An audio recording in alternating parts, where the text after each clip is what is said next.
Telangana gazetted officer central association 2026 diary and calendar ఆవిష్కరణ కార్యక్రమంలో ముఖ్యమంత్రి రేవంత్ రెడ్డి గారు మాట్లాడుతున్నారు. లైవ్ చూద్దాం.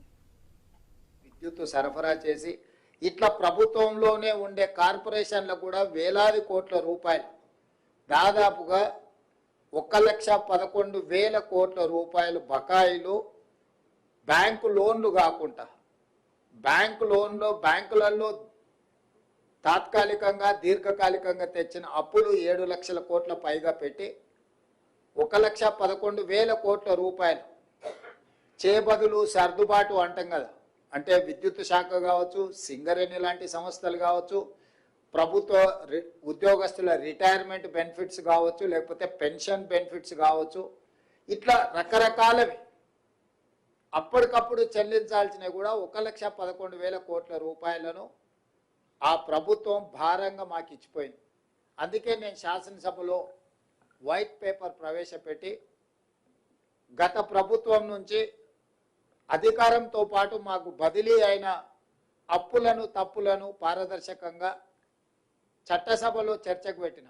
ఆ రోజు స్పష్టంగా ప్రభుత్వం ఎఫ్ఆర్బిఎం పరిధిలో కానీ, లేకపోతే కార్పొరేషన్ల పరిధిలో కానీ, లేకపోతే ప్రభుత్వానికి పనిచేసిన చెల్లించాల్సిన బకాయిలు కానీ, అదేవిధంగా ప్రభుత్వ ఉద్యోగస్తులకు చెల్లించాల్సిన రిటైర్మెంట్ బెనిఫిట్స్ కానీ, వీటన్నిటిని లెక్కలు కట్టి స్పష్టంగా 8,11,000 కోట్ల రూపాయల అప్పుల భారాన్ని మా మీద మోపినరు.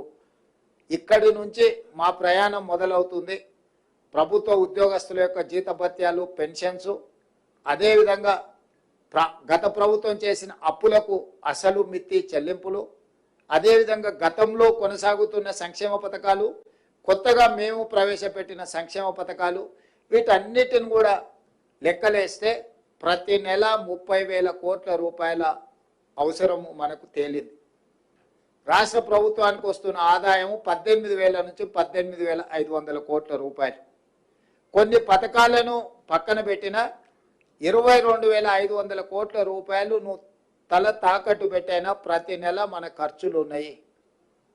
ఇందులో పెద్ద విద్య, పెద్ద రాకెట్ సైన్స్ ఏం లేదు. ఒక ప్రభుత్వ ఉద్యోగి తను నెల మొత్తం కష్టపడితే వచ్చే జీతాన్ని కుటుంబాన్ని నడపడానికి ఏ విధంగా అయితే ఇంటి కిరాయితో పాటు పిల్లల చదువులు, వైద్యానికి, లేకపోతే పాల బిల్లు, నల్ల బిల్లు, కరెంటు బిల్లు, ఇంటి అద్దె, ఇట్లా ఏ విధంగా అయితే విడగొట్టుకొని